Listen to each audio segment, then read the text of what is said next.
तो last class में हमने देखा था दो फंडामेंटल राइट्स को, राइट टू इक्वालिटी आर्टिकल 14 से लेकर आर्टिकल 18 तक, और फिर राइट टू फ्रीडम आर्टिकल 19 से लेकर आर्टिकल 22 तक।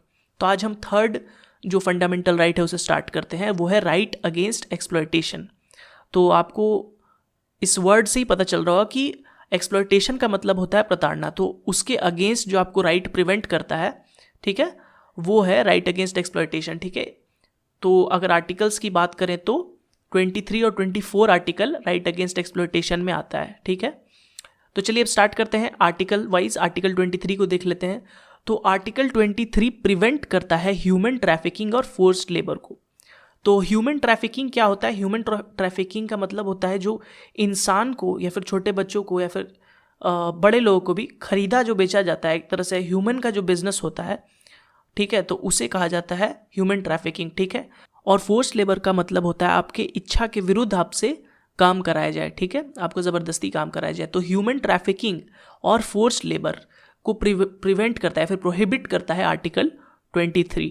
ठीक है, तो ये एक तरह से एक्सप्लॉयटेशन को के अगेंस्ट ये फंडामेंटल राइट है। ठीक है, अब आर्टिकल 24 में क्या होता है? तो आर्टिकल 24 स्पेसिफिकली चाइल्ड लेबर के खिलाफ है। ठीक है, तो फोर्स्ड लेबर के में सभी तरह के लोग आ जाते हैं, मतलब बड़े बड़े लोगों को भी, मान लीजिए कि कोई फैक्ट्री के ओनर है तो ज़बरदस्ती पकड़ के आपसे काम करवा रहे हैं। ठीक है, तो फोर्स्ड लेबर में सारे लोग इंक्लूडेड हैं। ठीक है, जितने भी लोग को अगर ज़बरदस्ती उनकी इच्छा के विरुद्ध काम कराया जा रहा है। ठीक है, लेकिन चाइल्ड लेबर में जो 14 ईयर्स ओल्ड के जो छोटे बच्चे होते हैं उन्हीं को सिर्फ इंक्लूड किया जाता है। ठीक है, तो भले ही वो अपनी मर्जी से कर रहे हो, ठीक है, फोर्स्ड ना हो, लेकिन फिर भी वो गैर कानूनी है। ठीक है, according to article 24 child labour यानी 14 ईयर्स से छोटे बच्चों को काम करना प्रोहिबिट किया जाता है। ठीक है, तो ये था राइट अगेंस्ट एक्सप्लॉयटेशन। अब आगे बढ़ते हैं नेक्स्ट राइट, फंडामेंटल राइट पे, फोर्थ पे, जो है right to freedom of religion. ठीक है, ये आर्टिकल 25 से लेकर आर्टिकल 28 तक आएगा। ठीक है, तो 4 आर्टिकल्स इसमें आएंगे और एक एक करके चलिए अब देखते हैं कि कौन कौन से वो आर्टिकल्स हैं। तो सबसे पहले आते हैं आर्टिकल 25 में। तो ये आपको देता है freedom of conscience and practice and propagation of religion.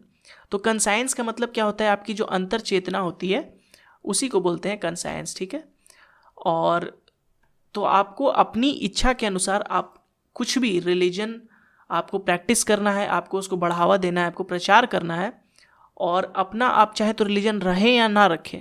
ठीक है, ये आपको आज़ादी देता है आर्टिकल 25 के अनुसार। ठीक है, तो freedom of practice propagation of religion. ठीक है, आप कोई भी रिलीजन के हो सकते हैं, अपने फेथ को प्रचार भी कर सकते हैं, ये आपको आर्टिकल 25 इजाज़त देता है। ठीक है, फिर आर्टिकल 26, अब नेक्स्ट आर्टिकल देखते हैं वो क्या है।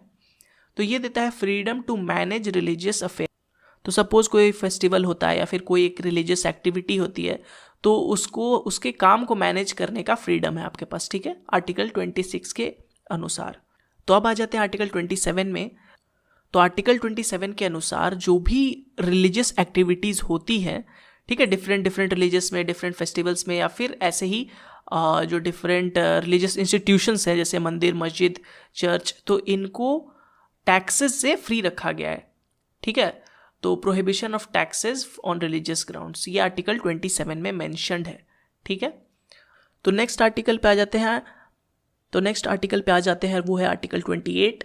तो इसके according freedom to attend religious ceremonies at educational institution. तो यहाँ पे एजुकेशनल इंस्टीट्यूशन में यानी स्कूल्स में या फिर मदरसों में आप कुछ रिलीजियस एक्टिविटी करना चाह रहे हैं, जैसे कि फॉर एग्जांपल तो सबसे बेसिक एग्जांपल मैं आपको देता हूँ जो स्कूल में मनाया जाता है, वो है सरस्वती पूजा। ठीक है, तो ये जितने भी रिलीजियस एक्टिविटीज़ हैं या फिर दूसरे हम जो फेस्टिवल्स मनाते हैं, सपोज स्कूल में क्रिसमस मनाते हैं या फिर कोई और डिफरेंट फेस्टिवल मनाते हैं, तो उसका परमिशन आर्टिकल 28 हमें देता है। ठीक है, कि freedom to attend religious ceremonies at educational institution. ठीक है, तो ये था आर्टिकल 25, 26, 27, 28 जो कि फ्रीडम ऑफ रिलीजन आपको देते हैं। ठीक है, तो नेक्स्ट आ जाते हैं फिफ्थ फंडामेंटल राइट, जो है वो है कल्चरल एंड एजुकेशनल राइट। तो इसमें 2 आर्टिकल्स मात आते हैं, आर्टिकल 29 और 30। ठीक है। तो चलिए आर्टिकल 29 सबसे पहले देख लेते हैं। तो ये है protection of interests of minorities.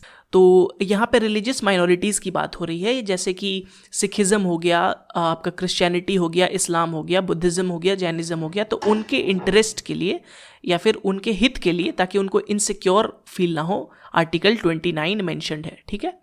Next आ जाते हैं आर्टिकल 30 में। तो ये अगेन माइनॉरिटीज़ के लिए कि right to minorities to establish educational institution. ठीक है। तो वो अपने एजुकेशनल इंस्टीट्यूशन खोल सकते हैं। ठीक है। और उसमें एजुकेशन अपने धर्म के बारे में प्रचार या फिर उससे एजुकेशन के साथ साथ, जो मॉडर्न एजुकेशन के साथ साथ अपना एक एजुकेशन भी दे सकें। ठीक है। तो ये है आर्टिकल 30 में मेंशन। ठीक है।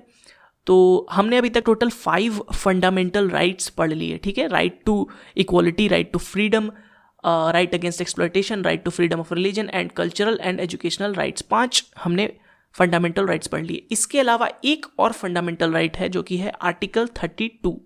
ठीक है। और वो है राइट टू कॉन्स्टिट्यूशनल रेमेडीज, जो कि बहुत ही इंपॉर्टेंट राइट है। ठीक है। तो उसके साथ साथ कुछ रिलेटेड रिट्स भी आते हैं, इसलिए मैंने उसे एक अलग वीडियो के लिए सेपरेट छोड़ा है, आर्टिकल 32 और उसके साथ साथ जो रिट्स हैं वो हम नेक्स्ट वीडियो में पढ़ेंगे। ठीक है। अब आप सोच रहे होंगे कि आर्टिकल 30 के बाद आर्टिकल 32 आ गया, आर्टिकल 31 कहाँ गया? तो आर्टिकल 31 एक फंडामेंटल राइट था जो कि था राइट टू प्रॉपर्टी। ठीक है। अलग से एक फंडामेंटल राइट था जिसे बाद में एमिट कर दिया गया अमेंडमेंट के थ्रू। ठीक है। जो कि हम अच्छे से पढ़ेंगे जब हम अमेंडमेंट पढ़ रहे होंगे, तब जो डिफरेंट अमेंडमेंट्स का हम जब क्लास करेंगे तो उसमें हम देखेंगे कि कौन सा अमेंडमेंट से वो हटा है। ठीक है। तो राइट टू प्रॉपर्टी एक तरह से 7th फंडामेंटल राइट था। यानी टोटल 7 फंडामेंटल राइट्स एग्जिस्ट करते थे जब कॉन्स्टिट्यूशन बना था, लेकिन उसके ओमिट हो जाने के बाद टोटल अब फंडामेंटल राइट्स कितने बचे हैं? 6। 5 हमने अभी पढ़ लिए, एक होगा राइट टू कॉन्स्टिट्यूशनल रेमेडीज। ठीक है। तो आपको ये याद रखना है कि करेंटली कितने फंडामेंटल राइट्स हैं हमारे पास? 6। ठीक है। और उन सभी 6 के अंदर डिफरेंट डिफरेंट आर्टिकल्स आ रहे हैं, आप देख रहे हैं, लेकिन टोटल 6 फंडामेंटल राइट्स हैं।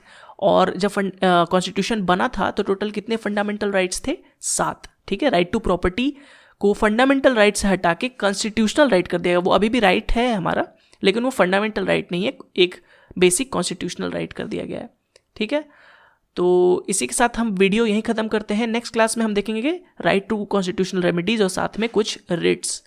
तो उम्मीद करता हूँ आपको ये वीडियो पसंद आया होगा। अगर पसंद आया तो इस वीडियो को तुरंत लाइक कर दें, और अगर अभी तक हमारे चैनल को सब्सक्राइब नहीं किया तो प्लीज़ हमारे चैनल को सब्सक्राइब कर लें।